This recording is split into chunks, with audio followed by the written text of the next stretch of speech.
دلیر ترین جاسوس۔ کیا آپ نے تاریخ کے اس سے دلیر ترین جاسوس کے بارے میں سن رکھا ہے؟ سیدنا سعد بن ابی وقاص رضی اللہ تعالیٰ عنہ نے 7 افراد لشکر فارس کے بارے میں معلومات اکٹھا کرنے کے لیے بھیجے اور انہیں حکم دیا کہ اگر ممکن ہو سکے تو اس لشکر کے ایک آدمی کو گرفتار کر کے لے آئیں۔ یہ 7 آدمی ابھی نکلے ہی تھے کہ اچانک انہوں نے دشمن کے لشکر کو سامنے پایا، جبکہ ان کا گمان یہ تھا کہ لشکر ابھی دور ہے۔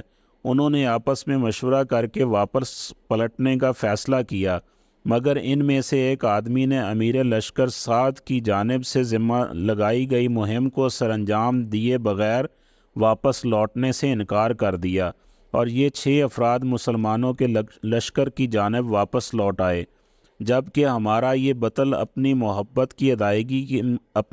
کی ادائیگی کے لیے فارسیوں کے لشکر کی جانب تنہا بڑھتا چلا گیا۔ انہوں نے لشکر کے گرد ایک چکر لگایا اور اندر داخل ہونے کے لیے پانی کے نالوں کا انتخاب کیا، اور اس میں سے گزرتا ہوا فارسی لشکر کے ہراول دستوں تک جا پہنچا، جو کہ 40,000 لڑاکوں پر مشتمل تھے۔ پھر وہاں سے لشکر کے قلب سے گزرتا ہوا ایک سفید خیمے کے سامنے جا پہنچا، جس کے سامنے ایک بہترین گھوڑا بندھا کھڑا تھا۔ اس نے جان لیا کہ یہ دشمن کے سپہ سالار رستم کا خیمہ ہے، چنانچہ یہ اپنی جگہ پر انتظار کرتے رہے یہاں تک کہ رات گہری ہو گئی۔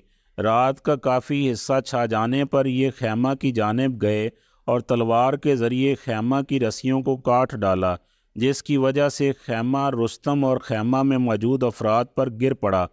گھوڑے کی رسی کاٹی اور گھوڑے پر سوار ہو کر نکل پڑے۔ اس سے ان کا مقصد فارسیوں کی تضحیک اور ان کے دلوں میں رعب پیدا کرنا تھا۔ گھوڑا لے کر جب فرار ہوئے تو گھوڑ سوار دستے نے ان کا پیچھا کیا۔ جب یہ دستہ قریب آتا تو یہ گھوڑے کو ایڑ لگا دیتے، اور جب دور ہو جاتا تو اپنی رفتار کم کر لیتے تاکہ وہ ان کے ساتھ آ ملیں، کیونکہ وہ چاہتے تھے کہ ان میں سے ایک کو دھوکے سے کھینچ کر سعد رضی اللہ عنہ کے پاس ان کے حکم کے مطابق لے جائے۔ چنانچہ 3 سواروں کے علاوہ کوئی بھی ان کا پیچھا نہ کر سکا۔ انہوں نے ان میں سے 2 کو قتل کیا اور تیسرے کو گرفتار کر لیا۔ یہ سب کچھ تنہا انجام دیا۔ قیدی کو پکڑا، نیزہ اس کی پیٹھ کے ساتھ لگایا اور اسے اپنے آگے ہانکتے ہوئے مسلمانوں کے معسکر جا پہنچے اور سعد بن ابی وقاص رضی اللہ عنہ کی خدمت میں پیش کیا۔ فارسی کہنے لگا، مجھے جان کی امان دو، میں تم سے سچ بولوں گا۔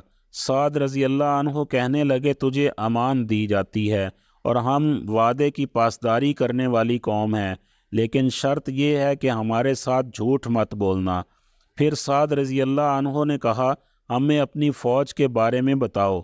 فارسی انتہائی دہشت ناک اور ہذیان کی کیفیت میں کہنے لگا، اپنے لشکر کے بارے میں بتانے سے قبل میں تمہیں تمہارے آدمی کے بارے میں بتلاتا ہوں۔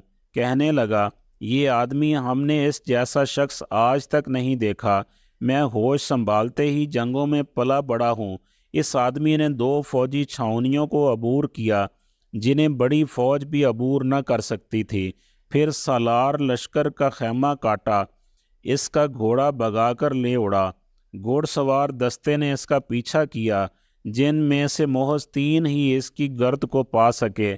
ان میں سے ایک مارا گیا جسے ہم 1000 کے برابر سمجھتے تھے، پھر دوسرا مارا گیا جو ہمارے نزدیک 1000 افراد کے برابر تھا، اور دونوں میرے چچا کے بیٹے تھے۔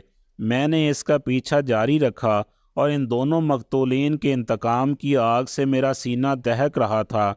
میرے علم میں فارس کا کوئی ایسا شخص نہیں جو قوت میں میرا مقابلہ کر سکے، اور جب میں اس سے ٹکرایا تو موت کو اپنے سر پر منڈلاتے پایا۔ چنانچہ میں نے امان طلب کر کے قیدی بننا قبول کر لیا۔ اگر تمہارے پاس اس جیسے اور افراد ہیں تو تمہیں کوئی ہزیمت سے دوچار نہیں کر سکتا۔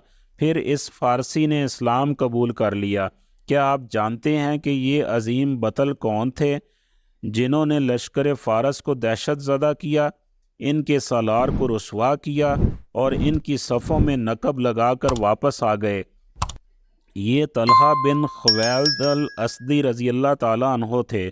سبحان اللہ۔